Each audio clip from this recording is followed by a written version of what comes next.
মদ বিক্রি করে ৮৪ বছরের রেকর্ড ভাঙল বাংলাদেশি মদের ব্র্যান্ড কেরু অ্যান্ড কোং। চলতি বছর তারা শুধু মদই বিক্রি করেছে ৪৩৮ কোটি ৯১ লাখ টাকার, যা গত বছর থেকে ৭০ কোটি ৪০ লাখ টাকা বেশি। 2022-23 বছরে ৮০ কোটি টাকার উপরে আমাদের মোট লাভ হবে বলে আশা করতেছি, যা বিগত বছরের তুলনায় প্রায় ১৩ কোটি টাকা বেশি এবং এই বছর বিগত যে কোনো সময়ের চাইতে সর্বোচ্চ। মূলত চিনির উপজাত পণ্য হিসেবে বানানো হয় কেরু মদ। চিনিতে বছরের পর বছর লোকসান গুনলেও মদ বিক্রিতে কেরুর বিপুল পরিমাণ লাভ হওয়ায় এবার সব লোকসান সমন্বয় করে কেরু অ্যান্ড কোং এর লাভ হয়েছে ৮০ কোটি টাকারও উপরে। কেরু কোম্পানি বেশ কয়েকটি বিভাগ নিয়ে প্রতিষ্ঠিত। প্রায় ৩০ বছর ধরে লোকসান। উন্নত এবং সুষ্ঠু ব্যবস্থাপনার তাগিদেই এবার সেই কেরু কোম্পানি কোটি টাকা লোকসান পুষিয়ে ২০ লক্ষ টাকার উপরে লাভ করেছে। মূলত আখ থেকেই তৈরি করা হয় দেশি ব্র্যান্ডের কেরু মদ। বর্তমানে ১৮০ মিলিলিটার, ৩৭৫ মিলিলিটার ও ৭৫০ মিলিলিটারের বোতলে ৮ ধরনের মদ বাজারজাত করছে কেরু অ্যান্ড কোং। কেরুর রয়েছে vodka, fine brandy, imperial whisky, cherry brandy, orange curacao, cold ribbon gin, old rum ও রোসারাম।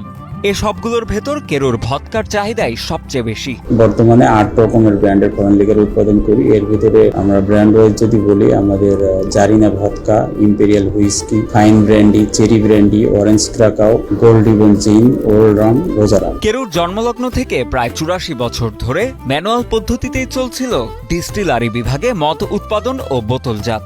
তবে সম্প্রতি কেরু উদ্যোগ নিয়েছে মেশিনের মাধ্যমে অটোমেটিক পদ্ধতিতে মদ তৈরির। সে লক্ষ্যে কেরুর নিজস্ব অর্থায়নে প্রায় ৮ কোটি টাকা ব্যয়ে বসানো হচ্ছে অটোমেশিন।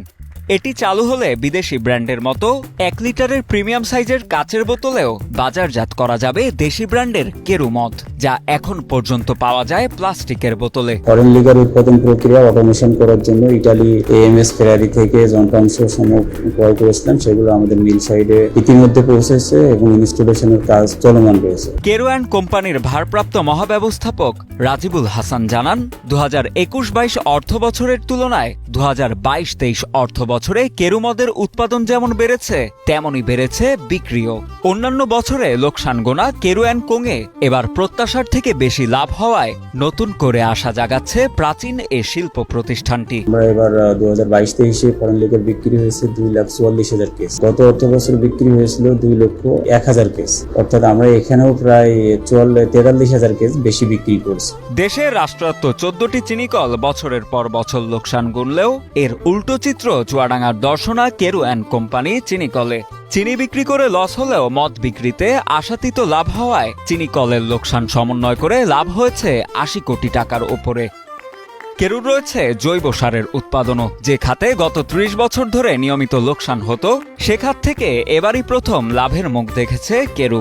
এছাড়াও চলতি অর্থ বছরে মাদক মূসক, ভ্যাট ও আয়কর বাবদ কেরু অ্যান্ড কোং সরকারি কোষাগারে ১৪৫ কোটি টাকা জমা দিয়েছে বলে জানান কেরু অ্যান্ড কোম্পানির ব্যবস্থাপনা পরিচালক মোহাম্মদ মোশাররফ হোসেন। আমরা সরকারি কোষাগারে ২০২২-২৩ অর্থ বছরে ১৪৫ কোটি টাকার উপরে মাদক শুল্ক, ভ্যাট এবং আয়কর জমা দিয়েছি। দেশজুড়ে কেরুর রয়েছে ১৩টি ওয়ারহাউস এবং ৪টি সেল সেন্টার। ঢাকা, চট্টগ্রাম, দর্শনা ও সম্প্রতি কক্সবাজারে সেল সেন্টারের মাধ্যমে মদ বিক্রি করছে দেশি মদের ব্র্যান্ড কেরু।